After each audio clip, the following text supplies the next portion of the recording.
हर साल बजट से ठीक पहले सरकार संसद में एक इकोनॉमिक सर्वे पेश करती है।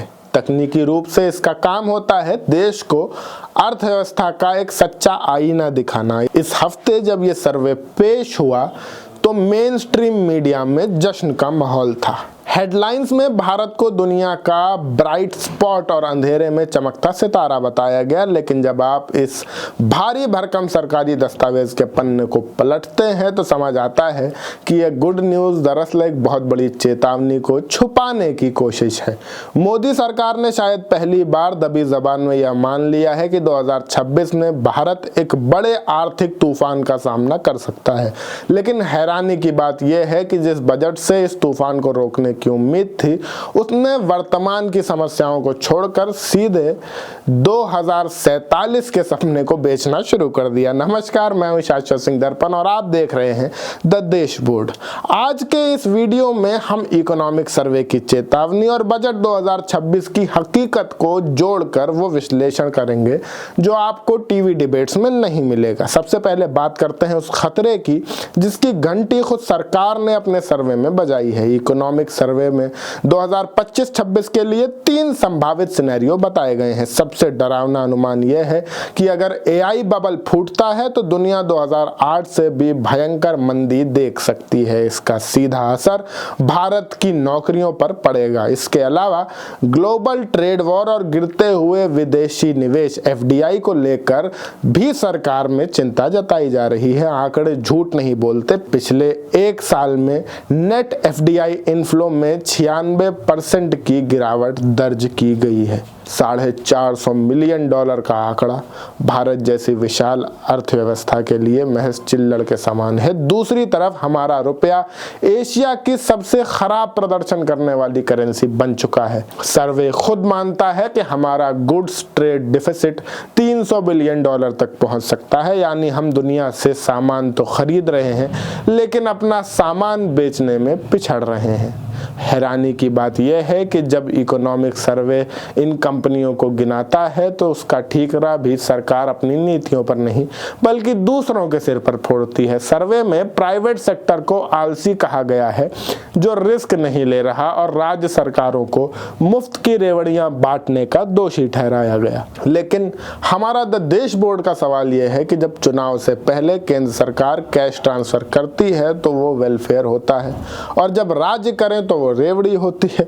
ये दोहरा मापदंड आखिर क्यों? इकोनॉमिक सर्वे ने तो यहां तक सुझाव दिया है कि सरकार के भीतर होने वाली बहसों को आरटीआई के दायरे से बाहर कर देना चाहिए। यानी नोटबंदी या लॉकडाउन जैसे फैसलों के पीछे किसका दिमाग था यह जनता को कभी पता ही न चले।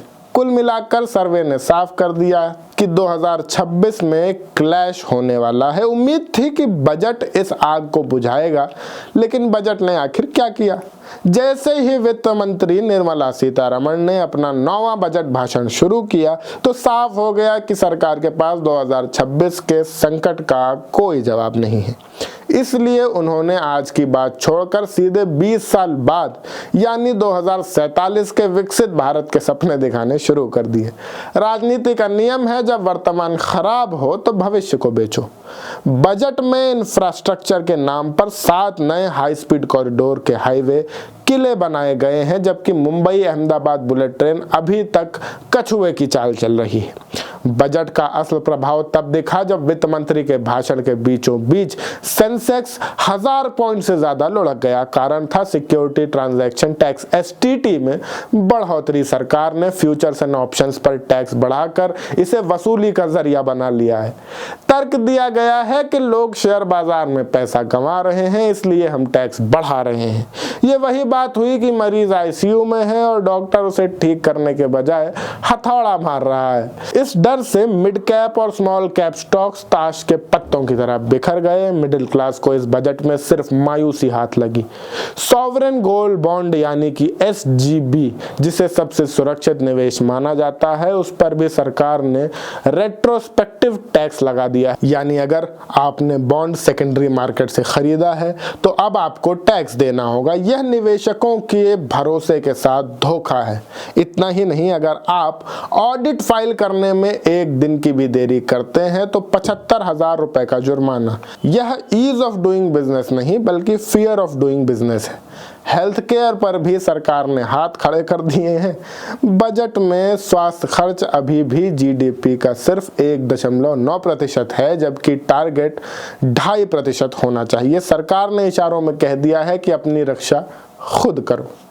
यह बजट पूरी तरह से सप्लाई साइड पर टिका हुआ है।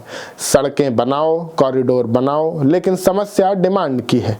जब पिछले 10 सालों में आम आदमी की असली कमाई नहीं बढ़ी तो वो खर्च कैसे करेगा, और जब खपत नहीं होगी तो वो प्राइवेट सेक्टर में निवेश क्यों करेगा।